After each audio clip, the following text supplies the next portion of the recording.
जय श्री राम भक्तों। दोस्तों, कथा बहुत ही सुंदर है। आज की कथा है चोर राजकुमार। आइए कथा श्रवण करें। एक बार एक राजा और रानी की एक बेटी थी, जिसके बहुत ही सुंदर और लंबे बाल थे, जिनको वह किसी को छूने भी नहीं देती थी। वह खुद ही उनमें कंघी करती और खुद ही उनको संवारती थी। एक दिन जब वह अपने बालों को संवार रही थी, तो उसने अपनी कंघी खिड़की पर रख दी। उसी समय एक पंछी वहां आया और उस कंघी को लेकर उड़ गया। ओह मेरे भगवान, यह पंछी तो मेरी कंघी ही लेकर उड़ गया। जब तक वह कुछ करती, तब तक तो वह पंछी वहां से काफी दूर जा चुका था। अगली सुबह राजकुमारी फिर उसी खिड़की के पास बैठी अपने बाल संवार रही थी कि वही पंछी फिर से आया और उसके बालों में लगने वाला क्लिप उठाकर ले गया। तीसरे दिन अभी उसने अपने बाल खोले भी नहीं थे और उसके कंधे पर अभी कपड़ा पड़ा ही था कि वही पंछी फिर से आया और उसका कपड़ा उठाकर ले गया। इस बार राजकुमारी बहुत दुखी हुई। उसने अपनी रेशम की सीढ़ी नीचे गिराई और सीढ़ी से उतरकर पंछी के पीछे भागी। पर यह पंछी तो दूसरे पंछियों की तरह से उड़ नहीं रहा था, बल्कि अपने पीछे पीछे उसके आने का इंतजार करता रहा। जब वह पास आ जाती तो फिर थोड़ी दूर उड़ जाता। यह देखकर राजकुमारी उससे और ज्यादा गुस्सा हो गई। पर इस तरह से थोड़ी थोड़ी दूर भागते भागते वह पंछी राजकुमारी को जंगल तक ले आया। वहां जंगल में एक अकेला मकान खड़ा था। वह पंछी उस मकान में घुस गया। मकान का दरवाजा खुला हुआ था, सो राजकुमारी को उस मकान में एक सुंदर नौजवान बैठा दिखाई दे गया। राजकुमारी ने उससे पूछा, क्या तुमने यहाँ किसी पंछी को मेरा कपड़ा लाते देखा है? नौजवान बोला, हाँ देखा है, मैं ही वह पंछी हूं जो तुम्हारा कपड़ा लेकर उड़ गया। तुम? हाँ मैं। यह कैसे हो सकता है? मेरे ऊपर 3 साधुओं ने श्राप दिया है कि मैं आदमी के रूप में अपने इस घर के बाहर नहीं जा सकता, जब तक कि तुम इस मकान की खिड़की पर 1 साल 1 महीने और 1 दिन के लिए धूप में और तारों की रोशनी में उस पहाड़ की तरफ देखती हुई ना बैठो, जहां मैं पंछी के रूप में उड़ता रहूंगा। बिना किसी हिचक के राजकुमारी उसके मकान की खिड़की पर बैठ गई। वह नौजवान वहां से पंछी बनकर उड़ गया और जाकर सामने वाली पहाड़ी पर बैठ गया। 1 दिन गुजरा, 2 दिन गुजरे, तीसरा दिन गुजरा। राजकुमारी वहीं पहाड़ की तरफ देखती बैठी रही।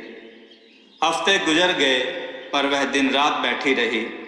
ऐसा लगता था जैसे कि वह लकड़ी की बनी हो। धीरे धीरे वह सांवली पड़ती गई और फिर इतनी काली पड़ गई जितना कि अंधेरा। इस तरह वह वहां 1 साल 1 महीना और 1 दिन बैठी रही। समय खत्म होने पर वह पंछी आदमी के रूप में बदल गया। फिर वह आदमी पहाड़ से नीचे आया। जब उस नौजवान ने देखा कि राजकुमारी कितनी काली हो गई, तो वह चिल्लाया, ओह यह तुम कैसी हो गई? क्या तुमको अपनी इस शक्ल से मेरे सामने आते शर्म नहीं आ रही? जाओ यहां से। और यह कहकर उसने उसके ऊपर थूक दिया। यह देखकर तो वह लड़की भौचक्की रह गई। यह क्या हो गया? उसने तो उसको उसके श्राप से आजाद कराने की कोशिश की और उसने उसके साथ ऐसा बर्ताव किया। वह परेशान होकर, दुखी होकर रोती हुई वहां से चली गई। जाते समय वह एक जंगल से गुजर रही थी कि वहां उसको 3 वही साधु मिले। साधुओं ने उससे पूछा, क्या बात है, तुम इतनी दुखी क्यों हो? रोते हुए उसने उनको अपनी सारी कहानी सुना दी। साधु बोले, तुम चिंता ना करो, तुम बहुत दिनों तक ऐसे नहीं रहोगी। साधु ने उसके सर पर हाथ रखा तो वह पहले से ज्यादा सुंदर हो गई। अब वह सूरज चांद की तरह चमकने लगी। उसके बदन पर शाही पोशाक आ गई। उसके पास जेवरों से भरी एक टोकरी भी आ गई। यह करके साधु बोले, अब हम तीनों तुम्हें 3 ऐसी लड़कियां देते हैं जो हमेशा तुम्हारे साथ रहेंगी। फिर साधुओं ने अपनी शक्ति से 3 लड़कियां वहां खड़ी कर दी। फिर वे सब उस देश में पहुंची जिस देश का वह नौजवान राजा था। पलक झपकते ही उन लड़कियों ने उस राजा के महल के सामने एक महल खड़ा कर दिया जो उसके महल से कहीं ज्यादा खूबसूरत था, 100 गुना ज्यादा खूबसूरत। राजा ने बाहर की तरफ देखा तो उसको वह आश्चर्यजनक महल दिखाई दिया। उसको लगा कि वह तो सपना देख रहा है। इतना सुंदर महल तो उसने पहले कभी नहीं देखा था। उसकी एक खिड़की पर उसको एक राजकुमारी बैठी नजर आई तो उसको देखकर तो वह उससे प्यार ही कर बैठा। लड़कियों ने कहा, अगर वह तुमसे मिलना चाहे तो उसको मिलने के लिए उत्साहित करना। पहले दिन तो राजा उसको देखता रहा। दूसरे दिन उसने उसकी तरफ देखकर आंखें झपकाईं और तीसरे दिन उसने उससे पूछा कि क्या वह उससे मिलने आ सकता है। राजकुमारी ने जवाब दिया, राजकुमार, अगर आप मुझसे मिलने आना चाहते हैं तो पहले अपने छज्जे से मेरे छज्जे तक गुलाब की पंखुड़ियों का 2 इंच मोटा कालीन बिछवाएं। राजा ने उसको अपनी शर्त पूरी तरह से कहने का भी मौका नहीं दिया कि उसने अपने नौकरों को ऐसा एक कालीन बिछाने का आदेश दे दिया जो गुलाब की पंखुड़ियों का बना हो और 2 इंच मोटा हो। बहुत सारी स्त्रियां गुलाब की पंखुड़ियां तोड़ने में लग गईं। ऐसा तो पहले कभी किसी ने देखा नहीं था, सुना नहीं था। जब गुलाब की पंखुड़ियों का कालीन बिछ गया तो लड़कियों ने राजकुमारी से कहा, अब तुम एक बहुत ही शानदार राजकुमारी की तरह से तैयार हो जाओ और इस कालीन पर चलो। जब तुम आधे रास्ते पहुंच जाओ बस तुम राजा को यह दिखाना कि तुम्हारे पैर में एक कांटा चुभ गया है, बाकी हम देख लेंगे। सो राजकुमारी उस गुलाब की पंखुड़ियों से बने कालीन पर चली। वह गुलाबी रंग की पोशाक पहने थी। दूसरी तरफ राजा उसका बेसब्री से इंतजार कर रहा था। राजकुमारी ने उसको कालीन पर पैर रखने से मना कर रखा था। जब वह आधे रास्ते पहुंची तो चिल्लाई, अरे मैं मरी, मेरे पैरों में तो कांटा चुभ गया। और उसने बेहोश होने का बहाना किया। यह देखकर लड़कियों ने उसको पकड़ा और उसको वापस उसके महल में लेकर चली गई। राजा उसकी सहायता के लिए जाना चाहता था पर राजकुमारी ने उसको उस कालीन पर चलने से मना कर रखा था, इसलिए वह उसके कहने के अनुसार वहीं रुक गया। अपने महल से उसको राजकुमारी के महल में वैद्य आते जाते दिखाई दे रहे थे। आखिर में उसको एक ब्राह्मण भी दिखाई दिए। बस केवल राजा को ही उसके पास जाने की इजाजत नहीं थी, बाकी तो बहुत सारे लोग उसके पास आ जा रहे थे। उसने फिर उड़ती उड़ती खबर सुनी कि उस कांटे से राजकुमारी की टांग इतनी सूज गई कि उसकी तबीयत बहुत खराब हो जाती है। 40 दिन बाद उसने सुना कि राजकुमारी की बीमारी कुछ ठीक हो रही थी। जब यह बात बाहर फैली तो राजकुमार ने फिर से उससे मिलने की बात की। लड़कियां फिर बोली, उससे कहो कि तुम उससे मिलोगी, पर इस बार उसको 3 इंच मोटा कालीन बिछाना पड़ेगा और जब तुम उस कालीन पर आधे दूर पहुंचो तो फिर से कांटा चुभने का बहाना करना। तुरंत ही राजा ने अपने लोगों को फूलों की पंखुड़ियां तोड़ने पर लगा दिया। बहुत जल्दी ही उन फूलों की पंखुड़ियों का 3 इंच मोटा कालीन राजकुमारी के महल से राजा के महल तक बिछा दिया गया।